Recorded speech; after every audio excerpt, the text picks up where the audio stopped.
नमस्कार दोस्तों, स्वागत है आपका हमारे YouTube चैनल जीवन रचना में। आज की कहानी है स्वर्ग और नरक का फर्क। एक बार की बात है, बनारस के एक गांव में एक पवित्र व्यक्ति रहता था। वह दिन रात अपना सारा समय प्रभु की भक्ति में बिताया करता था। वह हमेशा स्वर्ग और नरक के बारे में जानने के लिए व्याकुल रहता था। उसके भक्तिभाव और दया भाव से प्रसन्न होकर एक दिन उसे प्रभु ने दर्शन दिए। जब वह भगवान से मिला तो उसने पूछा, हे भगवान, क्या आप मुझे बता सकते हैं कि स्वर्ग और नरक कैसा है? प्रभु थोड़ा मुस्कुराए और बोले, आओ मेरे साथ, मैं तुम्हें दूसरी दुनिया में ले चलता हूँ। जब वह दूसरी दुनिया में पहुँचे तो वह दोनों दो दरवाजों के बाहर खड़े थे। एक दरवाजा स्वर्ग का था और दूसरा दरवाजा नरक का था। प्रभु ने उसे दोनों दरवाजों के अंदर जाने के लिए कहा और प्रत्येक दरवाजे के अंदर स्वयं जाकर देखने के लिए कहा। पवित्र व्यक्ति ने जाकर पहला दरवाजा खोला और अंदर जाकर उसने बहुत बड़ी और सुंदर एक गोल मेज देखी, जिसके चारों ओर अलग अलग तरह के लोग बैठे हुए थे। मेज के बीच में अलग अलग तरह के स्वादिष्ट पकवान रखे गए थे। उस पवित्र आदमी ने देखा कि उन सभी लोगों के हाथों पर कोहनी तक लंबी लंबी चम्मच बंधी हुई है। वह लोग जब भी उस चम्मच से खाना उठाकर अपने मुंह तक ले जाने का प्रयास करते तो उनकी कोहनी मुड़ नहीं पाती और खाना उनके मुंह तक कभी पहुंच नहीं पाता। लंबे चम्मच की वजह से खाना ना खा पाने के कारण वे सभी लोग दुबले पतले और बीमार लग रहे थे।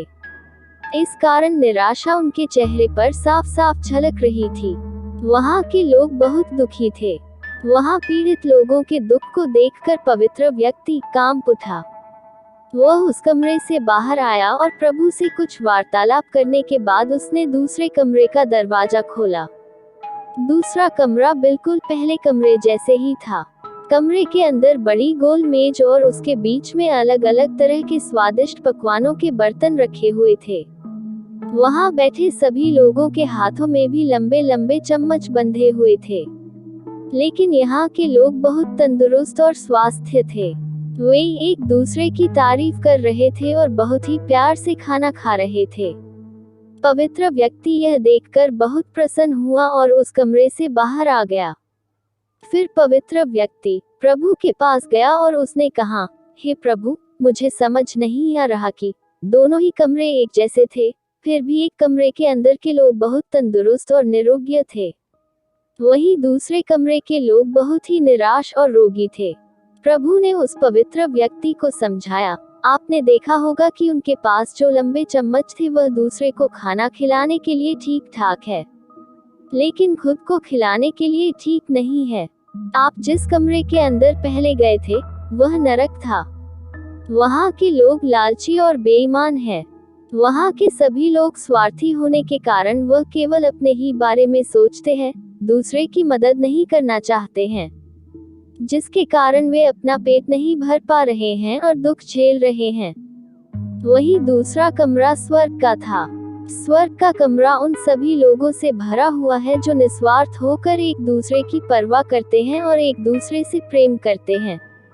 लंबे चम्मच कोहनी तक बंधे होने के कारण भी वह भोजन को स्वयं खाने की बजाय एक दूसरे को बहुत ही आसानी से खिलाते हैं, जिस कारण वे सभी लोग स्वस्थ, तंदुरुस्त और सुखी रहते हैं।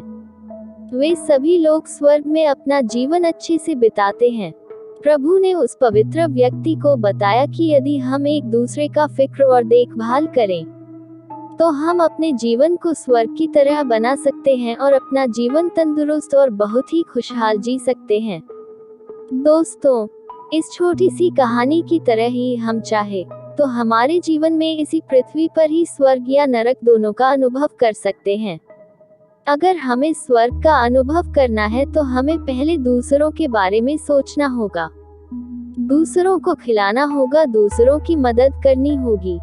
चॉइस हमारी है। हम चाहे तो हमारी जिंदगी को अपने कर्मों के अनुसार स्वर्ग या नरक जैसा बना सकते हैं। दोस्तों, अंत में आप सबसे सिर्फ एक निवेदन है कि यदि हमारे द्वारा बताई गई इस कहानी से आपको जरा सी भी सीख मिली हो तो हमारे YouTube चैनल जीवन रचना को सब्सक्राइब जरूर करें और वीडियो को दूसरों के साथ जरूर शेयर करें। धन्यवाद।